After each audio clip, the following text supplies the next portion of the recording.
आपल्यासोबत ओबीसी नेते लक्ष्मण हाके आहे. मनोज जरांगेंनी परत एकदा आंदोलनाची हाक दिली आहे. एकीकडे मराठा आरक्षणाचा विषय हा न्यायालयामध्ये प्रलंबित आहे. असं असताना वारंवार आंदोलन आणि सरकारला धमकी. सरकारला धमकी, मुख्यमंत्र्यांना धमकी. आणि हा असा माणूस धमकी देत असताना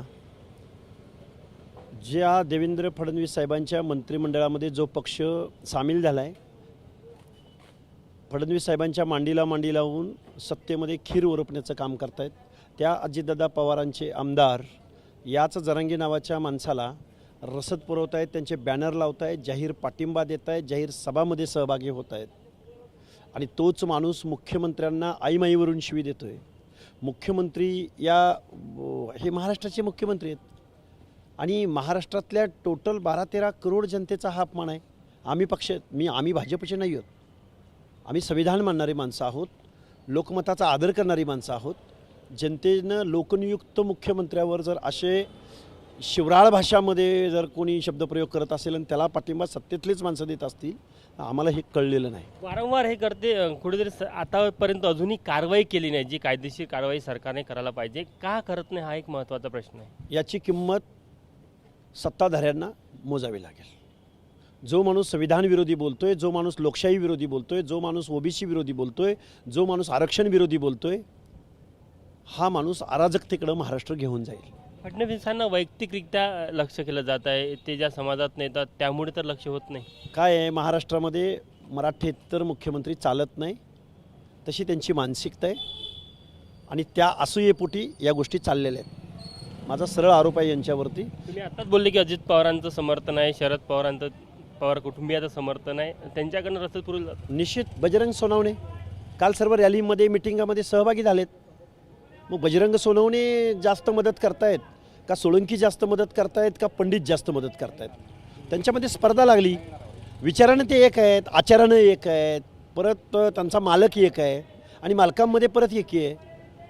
जरांगेंना म्हणजे तुम्ही म्हणाले की अजित पवार या व्यतिरिक्त सत्तेतल्या आणखी कोणत्या लोकांची त्यांचं समर्थन आहे का? अहो, खूप लोकांचं समर्थन आहे आणि सगळ्यांचा एकच अजेंडा आहे, देवेंद्र फडणवीसांना टार्गेट करणं. जाऊ द्या, ते देवेंद्र फडणवीसांना आम्हाला वाईट वाटतं या गोष्टीचं की महाराष्ट्राच्या मुख्यमंत्र्याला ते टार्गेट करतायत. आमचं म्हणणं असं आहे की सत्तेमधून बाहेर पडावं ना अजितदादा पवारांनी. काल गेवराईमध्ये तुमचे पुतळे जाळले गेले, बीडमध्ये ज्या प्रकारे वातावरण पाहायला मिळतं आहे. त्या आमदाराला माझं सांगणं आहे, तुझ्यात जर दम असेल ना, अरे तू आमचीच माणसं आमच्या अंगावर काय घालतो साल्या. तुझ्यात जर दम असेल, मी आज यायला लागलोय, तिकडं येतोय. जिथं पुतळा जळला ना तिथंच तुझ्या कार्यकर्त्यांना पाठव. तुझ्यात तर तो दम नाहीच. ना मर्दाची आवलाद असते अशी मागं पुतळे जाळते. मला जाळ ना, मी तिथंच येतोय ना. आणि कुठलाही फौज पाटा नाही, माणसं नाही, काय नाही, असा एकटा येतोय. आज चालले तुम्ही गेवराईला? निश्चित चाललोय. त्यामुळं तुझं बघतो ना, तू कसा करतोयस, काय करतोयस ते. काय वाटतं कोणाचा पाठिंबा आहे त्यांना? परत एकदा तो प्रश्न. सगळ्यांचा पाठिंबा आहे असं म्हटलं ना मी तुम्हाला. महाराष्ट्रामधल्या सत्ताधारी लोकांचा, आमदार खासदारांचा, मंत्र्यांचा त्यांना पाठिंबा आहे. कारण अर्ध्या लोकसंख्येच्या हक्क अधिकाराबद्दल एकही आमदार, एकही मंत्री, जबाबदार माणसं बोलायला तयार नाहीत. कारण बोलत का नाहीत याचंही उत्तर आम्ही शोधतो आहे. कारण मला एक सांगा, जरांगेंची मागणी मान्य झाली.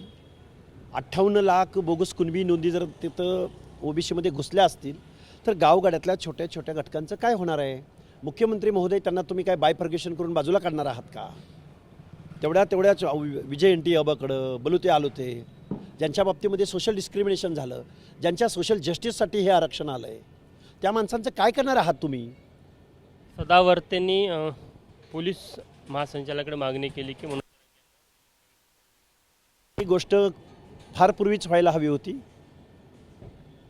फार पूर्वीच इथली लोकशाही न मानणाऱ्या माणसाला अटक व्हायला हवी होती. त्याला शिक्षा व्हायला हवी होती.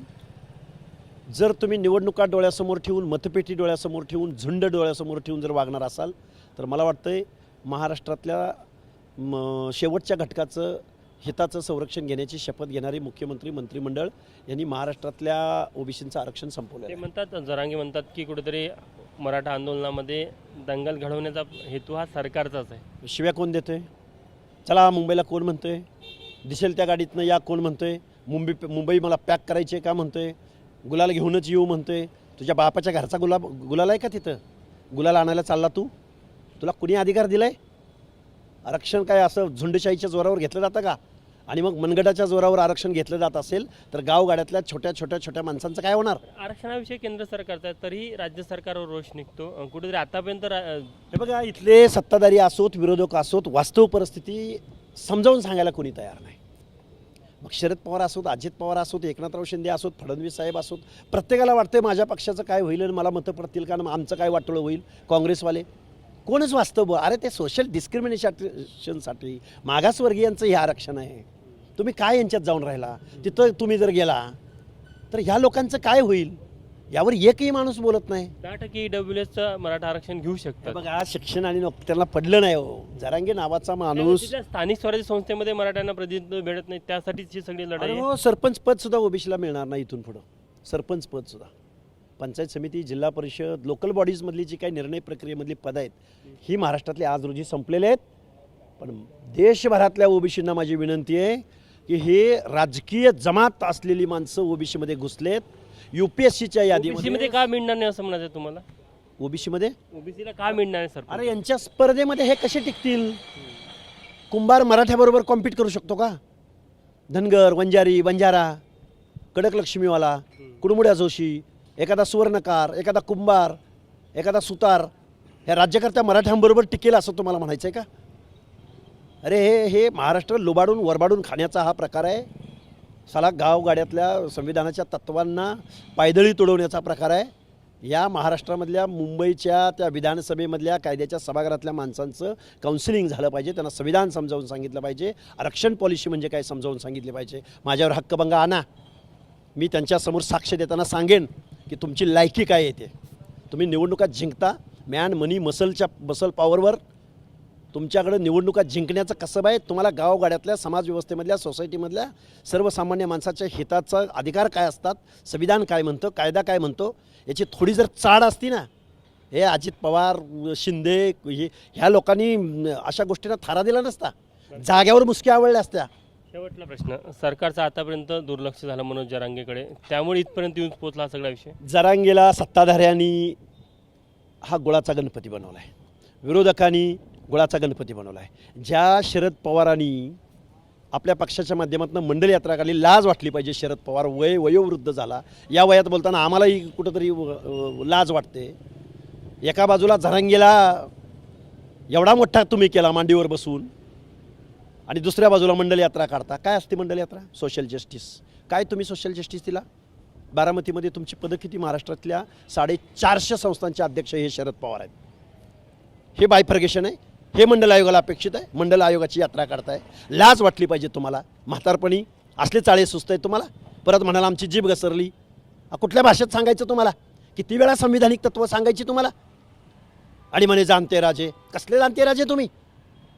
तुमच्या पक्षाच्या अजेंड्यावर आम्ही 2 वर्ष झालं भांडतोय. ओबीसीचा हक्क काय होणार आहे याचं?